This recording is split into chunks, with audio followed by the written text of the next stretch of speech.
The typewriter is an artifact of pre-digital culture. I haven't painted an elaborate machine before, but I treated it like any other still life object. The typewriter is an interesting object because it almost evokes the sound of typing when you see it, though like all still life objects, it remains mute. The pebbled surface of the body, the various grays of the ribbon, the roller and spools, the structure of the keys were challenging to paint. I'm always drawn to texture and shadows, and the typewriter had a surprising amount of both.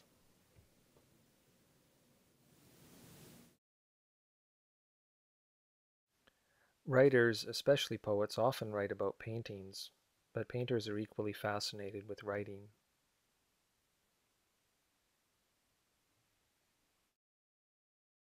The typewriter is a Remington Cadet, which we bought at a junk sale for $20.